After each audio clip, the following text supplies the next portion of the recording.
said, he didn't learn anything, man. It's just a matter of time. You're going to knock somebody else again. So. Draymond Green's game last night versus the Phoenix Suns was a clear demonstration of how, even though he puts triple singles up in the box score, he is still one of the most important warriors on the team currently, and may be the key for them to finally make it into the playoffs after being just outside the play-in for this whole entire season. In this clip right here, Draymond Green's going to get a post-split entry. And essentially what this is giving the ball to Draymond Green in the post so that there can be some action on the outside here. It seems like Podziemski is potentially going to try and get Wiggins to set a screen right here as you look at this specific play. As you play it a little bit more, what you see here is instead Pods sets kind of this down screen right here onto Josh Okogie, and presumably to get Bradley Beal a little bit involved as well, so that Andrew Wiggins can potentially pop out to the three-point line. What ends up happening, however, is Andrew Wiggins does end up getting to the three-point line, but it seems like Draymond Green is kind of looking right at Josh Okogie and Bradley Beal and is like, hey, I'm not going to be able to kind of get a pass over this to Andrew Wiggins in a good position to shoot, and Devin Booker's looking directly at me, so he might intercept this pass. So instead, I basically have to defer that option, and in these post-split action plays that the Warriors run, there's usually two options. And so what Andrew Wiggins is going to do right here is just try to cut to make some space, probably likely for Steph Curry and for Pods, in case they were to like kind of come out here to the three-point line and attempt to shoot. This cut right here, I mean, this is a beautiful pass from Draymond Green right here. So what he does, Kevin Durant's guarding him. He's already long, but Kevin Durant was kind of expecting a pass out to the perimeter towards Pods or Steph. And so he seemed like he had his hand out there a little bit, like kind of up here by Draymond Green's face to prevent a long pass. And so Draymond Green bounces this pass right here, knowing that Josh Okogie right here isn't going to be looking at the ball at all. He's not going to be looking at Draymond because Andrew Wiggins cut so swiftly with kind of the trail marks behind him. He cut so swiftly that he can't really turn around in time to look at Draymond Green, locate the ball, and grab it. Instead, he's just going to have to run with Wiggins and hope that the ball doesn't get to him. But Draymond Green nicely kind of bounce passes this ball in an area where only Andrew Wiggins can get it. And right here, I mean, this is a mismatch right here. And that's how Draymond Green really creates an advantage for his players. He's able to get them in great positions, and Andrew Wiggins loves being around the rim with kind of a defender who's not expecting him to have the ball, and he gets an easy dunk out of that possession. In this next clip right here, we have Steph Curry in a clear mismatch right off the bat against Jusuf Nurkic, and we have kind of Grayson Allen trailing the play. It seems like Grayson Allen's probably supposed to be guarding Steph Curry, but this was a little bit in transition, so they weren't able to like get matched up correctly. But it seems like Devin Booker is keenly aware of what's about to happen, and even though he's guarding Pods, who's been a relatively good three-point shooter as of late, he's potentially kind of getting into the painted area just to potentially help on this play, because it looks like right here that Steph Curry is going to essentially dust Jusuf Nurkic. But what's going to happen right here is Devin Booker kind of steps up. It seems like he's debating, okay, do I jump up or do I kind of stay here and guard the charge, because he is outside of the restricted area circle right here. And what he decides to do is he ends up deciding to kind of go for the ball. And Steph Curry, it seems like he loves making these types of passes here where he's essentially trying to look towards Andrew Wiggins so that Bradley Beal is like, oh, okay, I still need to guard Wiggins, but get the pass to Podziemski because Podziemski is like wide open in this clip. So he's essentially trying to make it so that in this clip, Bradley Beal's forced to split the difference, and he makes him split the difference the wrong way based on his eyes, because that's how Bradley Beal's kind of moving based on Steph Curry's eyes.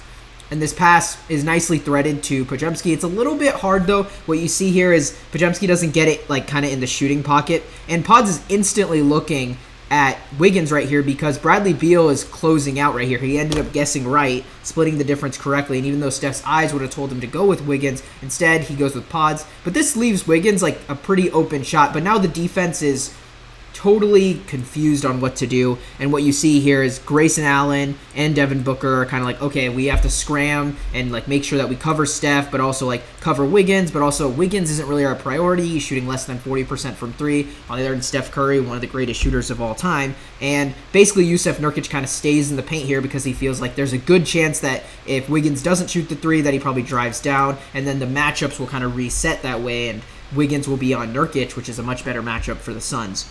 What Wiggins decides to do right here is kind of drive he kind of splits the difference there. Instead of going up with the ball, he tries to draw 2 defenders, it seems like right here, and get Draymond Green the ball with a lot of space. Now, obviously, we'd love it if Draymond Green was a 50% three-point shooter or something crazy, but Draymond Green's always going to look for the open shot and look for somebody else.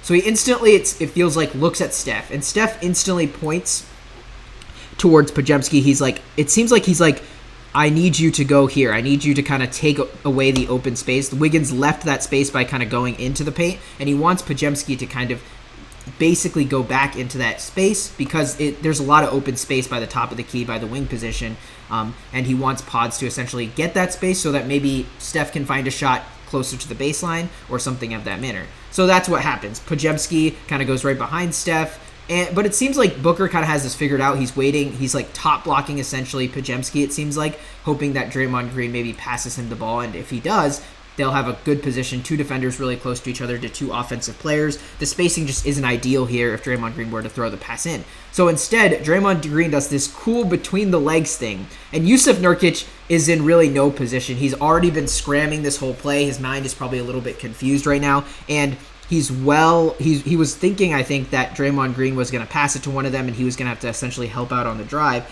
So he's in no position when Draymond Green does this between the legs kind of dribble to guard the shooter. And there's really nobody in the paint as well to kind of guard him as he goes on his path towards the rim. Honestly, he probably gets fouled right here, but he's able to make the shot. And that's another one of Draymond Green's big ability. He's always looking to pass. But when he doesn't pass, it's almost a free bucket for the offense just because of his ability to pass, and the opponent's bigs have to be so worried about that. They aren't used to guarding him, and he's one of the few bigs that do have such a big impact on the playmaking ability of a team that he's able to get an easy 2 points. And you look at the score, 101 to 104, with 3 minutes left in the fourth quarter. This is a very important time for the Warriors to get a basket. Now right here we see Steph Curry ends up passing it to Dario Saric out of the paint. This is probably one of the most patented moves of the Warriors that I don't see people talking about. Steph Curry or Draymond Green, anybody driving into the paint, taking 2 defenders, passing it back out to the three-point line, usually to the wing positions, and then Steph Curry or Klay Thompson going to either this side or this side for the corner 3. And that's because I feel like in the painted area, defenders start to relax a little bit. What you see here is you have Kevin Durant kind of relaxing a little bit. Grayson Allen, it seems like right here, doesn't really have any idea of who he should be guarding. It seems like Kevin Durant initially thought, hey, maybe Bol Bol was going to take him, maybe Grayson Allen was going to take him, but I mean, Kevin Durant's now scramming essentially, and this is because of the confusion that the paint creates because you have somebody like Draymond Green already there, and you want the defense to essentially collapse usually, and so the Warriors use that to their advantage to make the defense collapse, go in, get further away from the three-point line, and then have the greatest shooters of all time kind of fan out to the easiest spot on the court to hit a 3, which is the three-point corner 3, and the three-point corner 3 kind of on the right and left side. So in this clip, that's kind of what the initial action seems to be. So Steph Curry gets a pretty wide open shot. That's a shot he makes a good amount of the time, and he ends up missing it. Gary Payton was there actually kind of for the put in, and you see him kind of looking with this funny face. It's like, oh, at least one of us got the ball. And so Draymond ends up getting this rebound, which is super important for the Warriors, over Bol Bol, who's like 7'2". And immediately, there's 4 Suns players in the paint right here. There's Grayson Allen, there's Bol Bol, there's Kevin Durant, who's kind of over here now, and then there's essentially Drew Eubanks as well, and they're all competing for this rebound. Draymond Green's able to get that rebound, but before he even realizes kind of gets time to like gather himself, go down, and then pass, he actually passes it right in the air while the Phoenix Suns are kind of scramming, and that creates a great opportunity. Now, this shot is, I mean, that's the most quality shot you can get in the NBA, and for the greatest shooter of all time from the corner, that's definitely going in, and that shows you just his playmaking smarts and IQ that is so far above really almost any other Warrior besides Steph Curry, where he instantly recognizes the open shooter, he knows where they're located, and even though he's trying between 4 players to grab a contested rebound, he's able to do that because of his playmaking ability and the amount of time he's played with Steph Curry, which is just kind of incredible. So right here, you're going to see an action on this specific play. So you have a screen set by KD, set onto KD by Draymond Green right here. And essentially, it seems like Draymond is trying to get Bradley Beal off of Steph Curry so that he can maybe get open towards the corner, the three-point line. And this is a screen they like to set early in the play as Andrew Wiggins is kind of dribbling around. Beal is able to kind of avoid the screen, but it seems like this was all just a fake and a cover-up. There was the first action off the play to hopefully get Steph open under the rim or by the three-point line, but if that wasn't possible, get Draymond into that post-split action that we talked about a little bit earlier.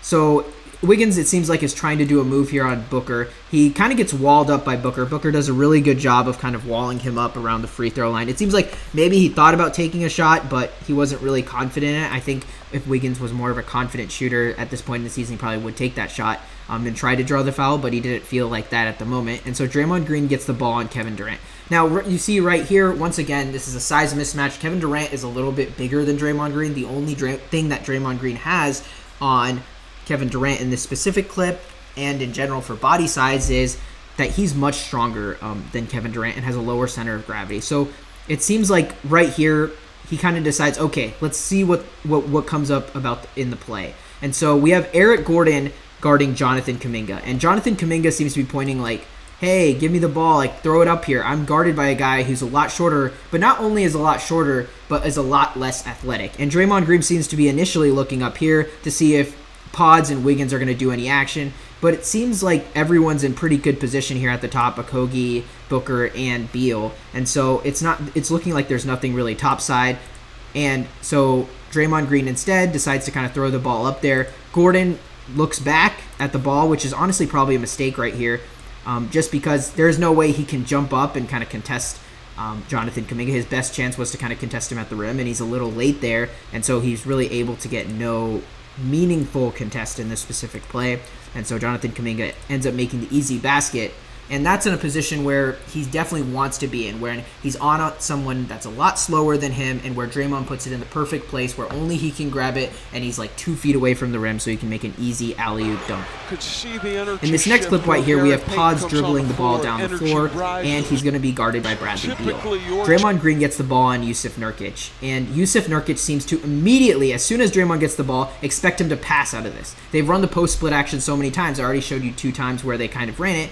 So Draymond Green is potentially a passer in this play, and I think that's why Jusuf Nurkic immediately turns his head away and starts looking for, okay, where's Steph Curry? And he's all the way over here, so I don't have to worry. Where's Gary Payton? Where's Pods? Like, where are the other people on the Golden State Warriors? Because I think Draymond Green's going to pass. It seems like Draymond, like, he gets like a question mark above, exclamation mark above his head. He's like, oh, shoot, I'm like wide open. This guy isn't even going to honor me. He's still not looking at me, and I'm turning towards the basket. Like, I have to do something about this. I have to punish this guy. And so he punishes him. He goes up. And honestly, if Jusuf Nurkic was able to defend, maybe he gets a block on this shot. But with Nurkic not in a set position and not expecting him to come at him, he's really able to, take advantage of him. And that's where he does the too small. He kind of keeps the hand there a little bit right there where he's calling him too small because of what Jusuf Nurkic did earlier in the game where he called him too small, and Draymond Green doesn't like that type of stuff. And honestly, that's not really on brand for Jusuf Nurkic, so I'm surprised he even did that. But if you want to play Draymond Green's game, he loves to play, and he'll make teams pay for sure, after all, being a 5-time champion. So in this clip right here, we have Kuminga setting the screen right onto Kevin Durant, hopefully to get a piece of Grayson Allen, it looks like, but he's unable to really get a good piece. Seems like he gets a little bit of him as he has to kind of angle towards, but not enough. And so Steph Curry's still going to be clearly guarded by Grayson Allen in this play. And so this is probably one of the most patented Warriors action that we see most often in playoff games. So it seems like Grayson Allen and Jusuf Nurkic are going to double Steph Curry when Draymond Green sets the screen. It seems like that's the plan that Frank Vogel made. With 3 minutes and 33 seconds left in the fourth quarter, they're trying to throw a little bit of a playoff curveball. After all, this game was really intense, honestly. It felt like it had a little bit of a playoff feel. And so when this happens, you see here, there's 1, 2, 3 Phoenix Suns players. There's 1, 2, 3, 4 Warriors. So it's basically a 4-on-3 action going into this next play. And I call it the next play because basically these 2 Suns players are completely taken out of the play as Draymond Green dribbles this down swiftly. And Grayson Allen really tries his best to kind of get back involved, but he wants to make sure also that, he keeps track of Steph Curry as you see him kind of side-eyeing it right here. And Jusuf Nurkic is probably just afraid that if he were to come back in, he'd honestly just foul somebody. After all, this action is going to take place pretty quickly here. So what you're going to see is Draymond Green's goal here is to suck in Jonathan Kuminga's defender, and that's Kevin Durant. He has to make him commit. And so right here, he sees that Kevin Durant is committing to stop his drive. He's probably going to try to draw the charge or contest up as he kind of goes up here for the floater. And so Jonathan Kuminga right here realizes this, and this is muscle memory. They've done this before a couple of times, but this is playing with the Warriors enough and why the Warriors system can be so complicated. And so as Draymond Green goes up, he gets Kevin Durant to commit. Bradley Beal kind of commits too, and so he's able to kind of layer it over Kevin Durant, who's probably trying to get the charge here. And so Jonathan Kuminga is easily able to get that lob, and I mean, he skies so high and is easily able to dunk that ball. It's clear that Draymond Green's reemergence after his suspension has been key for the Warriors to finally get back to a 500 record. Important Warriors player this season and is a generational defensive talent. This season, I think it's key that Draymond Green continues these plays throughout this season and continues to lead the Warriors on his winning ways. If you guys like this content, please like, subscribe, and comment below what you think about the Warriors season so far. Thank you.